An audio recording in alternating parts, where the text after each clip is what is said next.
Hey everyone, thanks for joining this week's children's message. Today we're going to continue our series on testimony time, and we have a very special guest. Pastor Garret will be sharing a bit of his testimony. And if you are a member here at Lynnwood Church and you would like to share your testimony, please let me know, and I'd love to hear what you have to say. But in the meantime, let's hear some words from Pastor Garret, and I hope you enjoy. I would say the first point of spiritual growth was when I experienced my first communion, because it was my first experience of people supporting me in the way of providing lots of funding, and that funding then contributed to an N64, which I feel was really important in my development as a child, if we're being actually serious. College being a time of great spiritual formation, just experiencing the life of a college setting, everybody being there and other people being really passionate about Jesus and following him and loving him.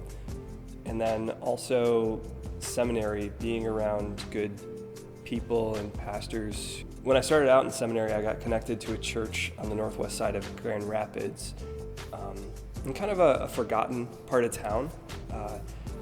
And the church was wonderful. It's called Trinity Reformed, and Trinity did a great job of serving the community there. And it was important for me spiritually because it taught me that there's good work to do right where we are.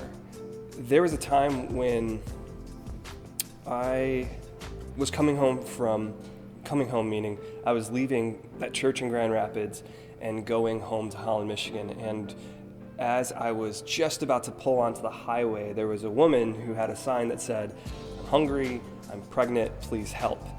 And I just remember starting to, my Jeep was pushing on the gas pedal, starting to go onto the highway ramp, and then I quickly went around the block and just went up to her and just asked, "Hey, can I take you out to lunch?" You know, the amazing thing was that she lived right in that neighborhood, but she felt more comfortable going to a church across town. You know, we went grocery shopping and helped her get home. And then after that, the question was tumbling around in my head, why is it that this woman feels like she has to go across town to church, and that this church in her neighborhood that I was a part of wasn't meeting those needs? And so it led me to ask questions about what barriers there are for people coming into a church. So I finished my time of seminary and actually continued on at that church, but was looking for a call and had an interest in coming out east because it was different ministry and a different ministry context. The kind of director of the regional synod of Albany out here put Lynnwood's resume in front of me and read it over.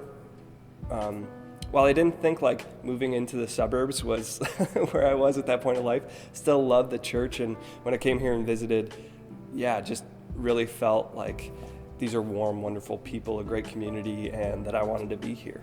When I got out here, I quickly recognized that I was in a context that was very different from where most people end up at my age and my life experience. So it felt kind of disjointed to be a single guy at 25 living in the suburbs. And yet it was the people at Lynnwood, the people I met hanging out at bike shops or coffee shops that helped me feel a sense of connection again when I was starting to feel kind of isolated. So I just really appreciate all the people. I guess the thing is I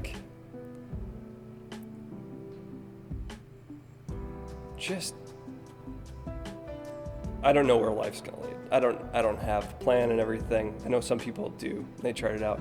But I guess just I hope that I'm always just open to the possibilities of, what's happening now, especially open to what maybe God's doing in my life and around me. I guess, that's because I never want to stop learning. I never want to say or think that I have it all together, because I don't. I guess just open and humble. And I think that's gonna get me wherever I'm supposed to go. Yeah.